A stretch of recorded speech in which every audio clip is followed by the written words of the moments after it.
Just to interrupt, it's time for us to introduce our next guest. It's Ewan from the Turn Up for What podcast. And man, you have the best named podcast in all of the UK NFL podcasts. I love it. How are you doing, man? Oh, can't hear you. Sorry, say again.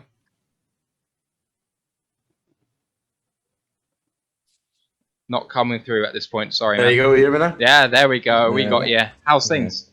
I'm all right. Thank you very much for the invite.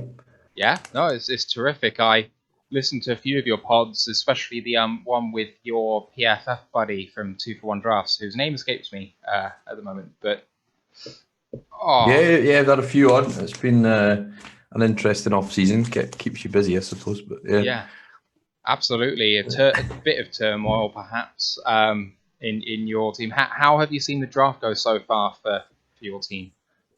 hopefully coming on the clock shortly. But yeah, I think a couple of picks at the start. We had to wait a long time, right enough, to 67 with Davis Mills, and pretty a bit of a shock and probably a nail in the coffin, and probably what we've known for some time now, that the Watson departure looks more imminent every time there's a required action. Obviously, the noise has been different to that all off season, but. So it was hard to be. I think it was hard to be too fired up about that one because it starts to show the end of something that should never really be happening. So yeah, I think there's that, and then obviously we traded back up, gave up a fair bit, effectively giving up a third round pick to get back into the back end of the third with Nico Collins. Obviously some familiarity with the coaching staff there.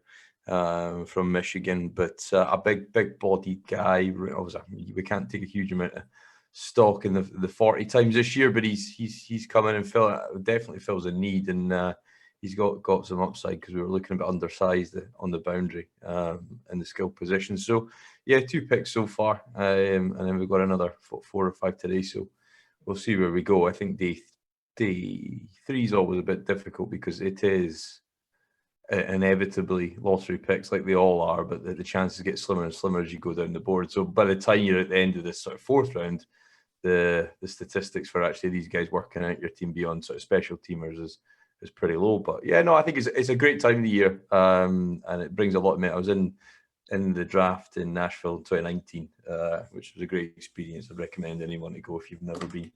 And it's it'd be good to go to the next one. I think it's Vegas, isn't it? So That'd be great. Yeah, the Nashville one looks fantastic.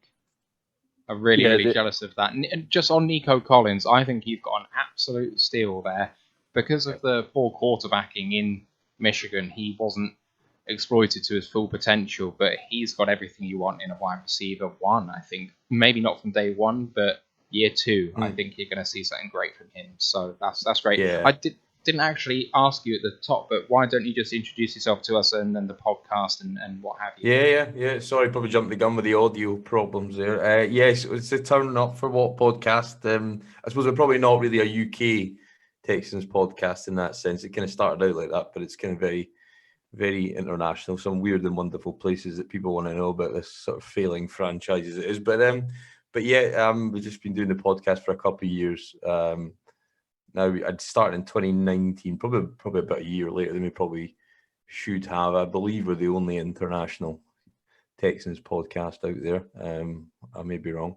Non-US based. So, but yeah, we've been doing it for 2 years now, and went to a game in Houston in 2012, and been going apart from last year, obviously with COVID, but been going to a couple of games every year since. So it's become part of my life really, and it's the fact that anybody wants to listen to anything I've got to say about just something that you genuinely enjoy doing is a pleasure. So great to come and talk some draft for you guys. Well, I mean, you got a lovely voice as well, so that's easy to listen to. I don't know, it's just one of those things that sometimes you can just listen to someone for a while. And so to do some of the research for this, obviously I wanted to kind of listen to what some guys are putting out just to make sure they're not total no hope as we're bringing on people who can't speak. And some guys just listen 10 minutes and I'm like, okay, that's cool, that's fine. But for you, I pretty much listened to maybe 1 or 2 full episodes and I was like, oh, time's gone pretty fast. I don't know, it's the only podcast I did that for. So thank you very much. We're trying. It's I've sort of messed about with the formula, but I mean, predominantly the format has been me as a link to people that are in the know of Houston sports and football, and trying to be that centre point and making sure people can have an informed take. I think I always get rather frustrated at the sort of people that just glean the headlines from NFL.com propaganda machine and take that as the narrative. So make sure we try and give a bit more in-depth look and a bit more of a understanding of what is a reasonably complex sporting landscape, just because there's that much money in it. But yeah, we've been doing this for 2 years and it's getting there with it. But we're always looking at ways to improve it. I appreciate the words though. Thank you for that. They were very disappointed, Ewan, when we met online, and I said I was from Scotland, and then when we actually spoke and they heard my flat Birmingham accent, I think they were just very disappointed that they weren't getting even though I live in West Lothian, that they weren't getting the kind of Scottish experience. So yeah, it's good to have another Scots person on. Yeah, no, thanks for having it. So yeah, so I don't know what you guys want to talk about, but it's fast and furious day 3, isn't it? You got to keep up with it.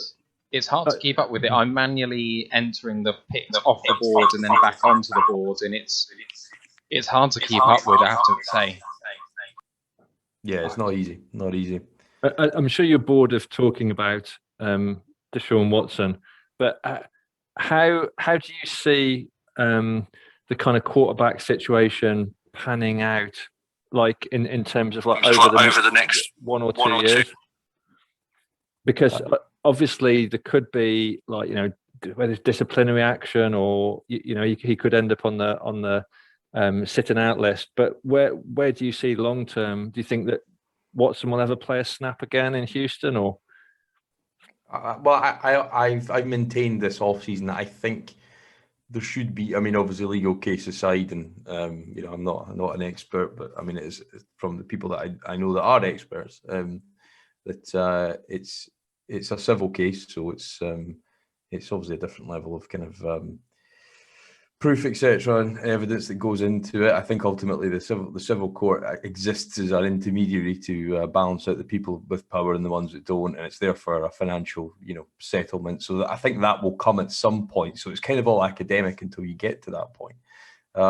Once that is settled, in whatever way that is, I inevitably expect there will be a suspension of some variety, in the similar vein to Ben Roethlisberger's one back in whatever year that was now, it escapes me. But I think there's obviously there's no precedent set by the league, I think, and it's very much to make it up as they go along. So it could be there's so many outcomes on that front, because it's again, it's their own internal investigation. It doesn't have to meet a threshold that's not publicly scrutinized. So that could literally come out as any level of suspension. Post that, I think he sort of made it clear he didn't want to be here, and I think that was obviously prior to all these kind of allegations coming to light. As far as I understand, the team and the league all knew about this in January. So when he handed in the request, they were aware of it at the same time. So how linked they are, again, I don't know if we'll ever find that out. Exactly how intrinsically linked the two are in the outcome. I think he doesn't play this year, or certainly doesn't play a large portion of the year, whether that's for Houston, whether that's for another team. Obviously, the pre-draft deadline was effectively the kind of obvious cut, because you could know cut-off point, because you would know what picks you're getting from the other teams if you were to trade him, and you saw the various other teams make their moves and go in different directions. Whether and I think we're probably only down to 2 viable suitors now in Philadelphia and in Miami. I think they're the only 2 people that have probably got the level of capital that you would need to have to make the deal. So we'll see where it goes. I think if it's a holdout or a suspension, I think that either or will inhibit him from playing again. I think the Davis Mills pick yesterday probably showed us that he's not.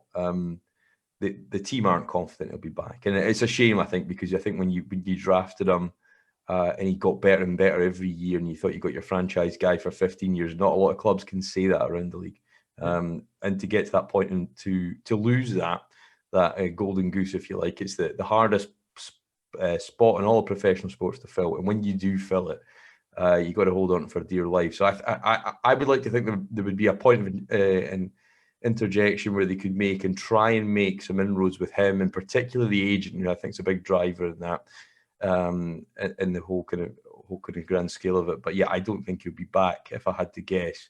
He certainly doesn't sign another contract. He may play some snaps again, but yeah, I don't think he'll be here beyond this current contract. And in terms of the Watson situation, do you think that the kind of it's become a bit of a smokescreen to just distract from actually the other pressing issues that, you know, even more are negatively affecting the franchise, which is kind of like the way it's run? Because I saw sometimes people like really hit the nail on the head on social media with like a single line tweet. And a couple of months ago, before the Watson situation kind of really blew up, someone tweeted that the NFL now is effectively 31 franchises been run professionally and one being run like a weird sort of cult, meaning talking about the Texans. And do you think that kind of like issues behind the scene with like Easterby and the ownership and the kind of interfering, that's kind of like probably an even deeper issue that is stopping like, you know, what should be a fantastic franchise? Yeah, I mean, I don't know if there's 31 that are run well. I think there's probably 5 or 6 that are run well and are in contention every year. I think the rest try.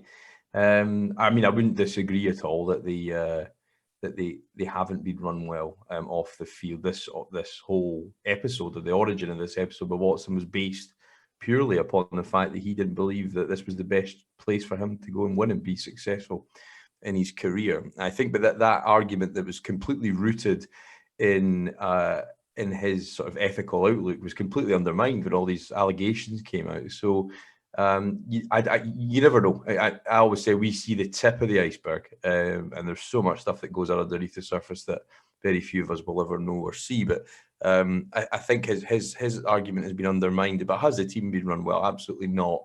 And you saw that we've effectively gone from being 24 points up against Kansas City in the divisional round. We should have won that game if you just had a defense that they'd invested in even slightly that off season, even if it was just as simple as keeping Jadeveon Clowney for another year in the franchise tag. I do think that was, you know, it was small margins and sometimes he goes in. So if you think from that point onwards, it's just been a complete erosion to the point where you only win 4 games in a season, albeit a lot of close late losses, with a transcendent generational talent at quarterback. You know, there's only been 3 or 4 of Watson's caliber come out in the last 15 years.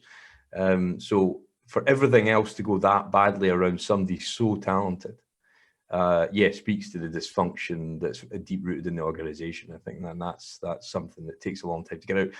That being said, I do trust Nick Caserio in a sense. I think he's had a long stewardship at a well-run organization, one of the few, and he's certainly his own man, and he's making moves. And I think the Jack Easterby thing, and look, I've been critical of Jack Easterby. I think I was critical. I screenshotted when he was in the draft room because they keep telling us he's not involved in personnel.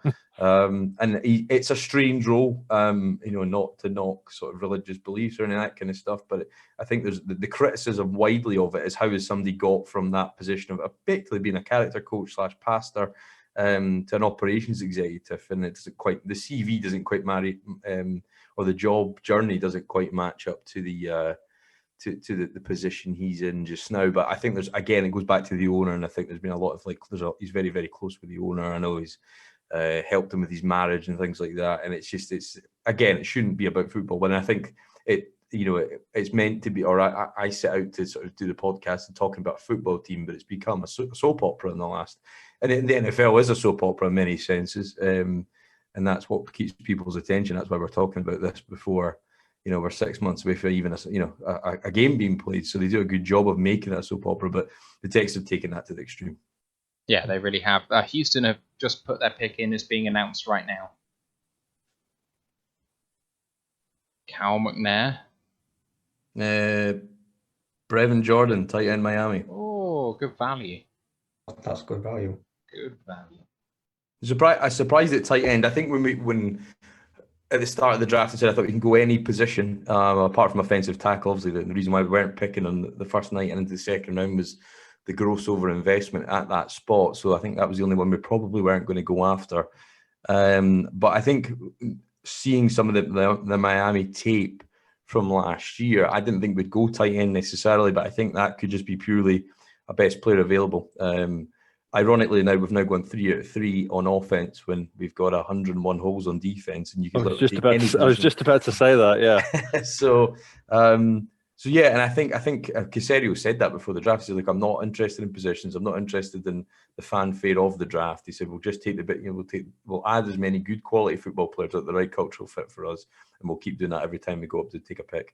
So yeah, Brevin Jordan looks good. I think big guy. I think he's more of a move tight end than a predominantly inline blocker. I may be wrong on that one, but just certain from my brief understanding of him. So yeah, not happy with that. I think any players that we can find that can develop and mature into role players in the next 2 to 3 years, I think that's the kind of where we want to set the bar. And when you're picking this late on, you're not going to get world beaters. But to start off the first round, I think seems like a solid move. And I think he was certainly touted from some of the certainly the stuff I see or looked over this offseason that to go a wee bit earlier than that. So to get him at the top of the fifth, I think seems okay. Yeah, there does seem to be. I mean, obviously, yeah, 3 offensive players. I was going to pick up on that because obviously the other thing that we haven't mentioned is there's sort of the other elephant in the room is the JJ Watt sized hole in the defense.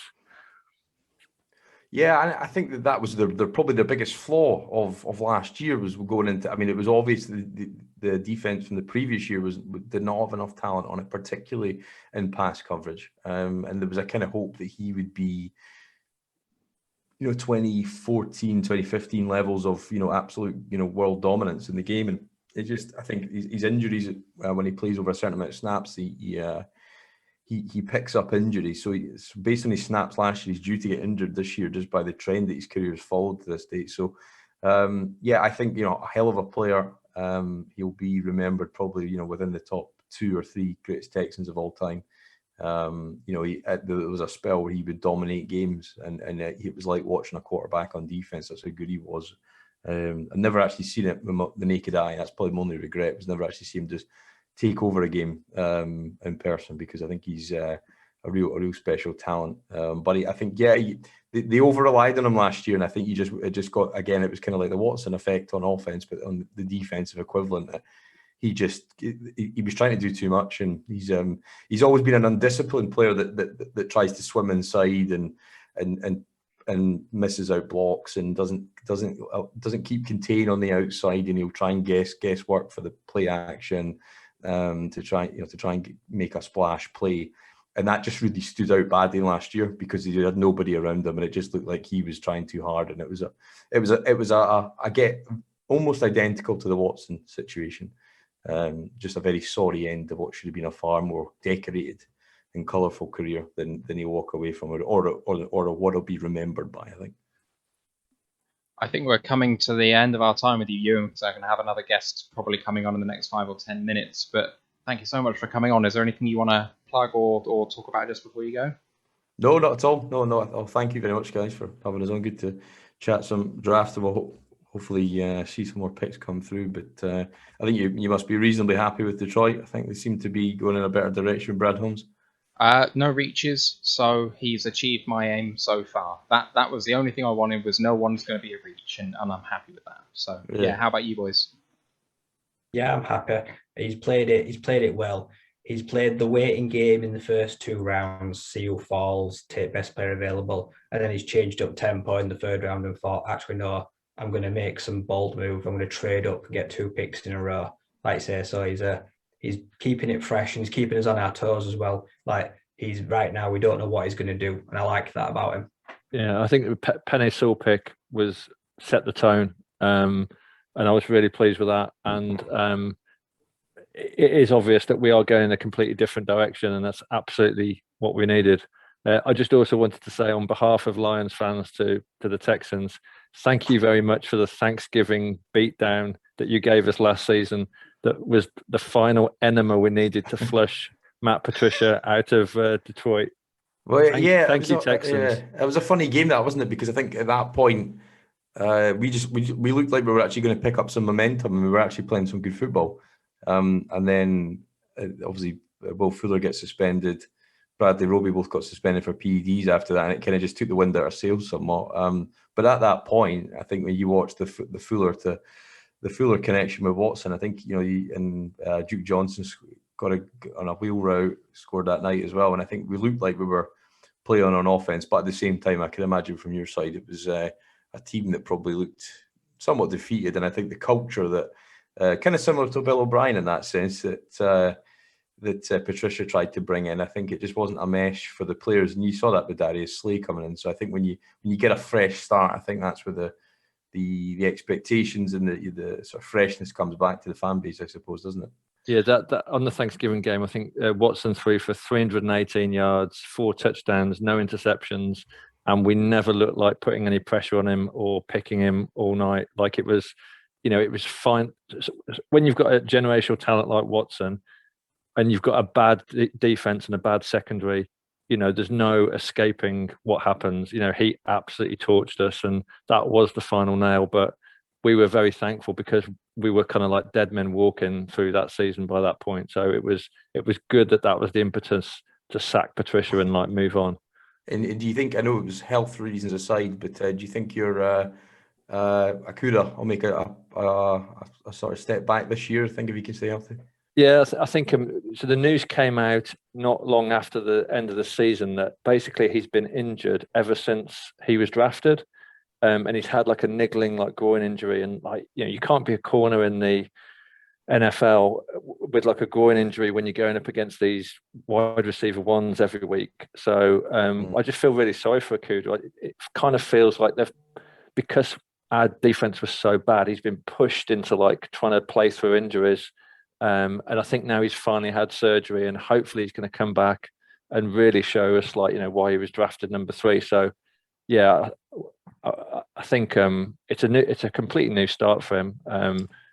But it kind of sounds like he should probably never have been played as many snaps as he did.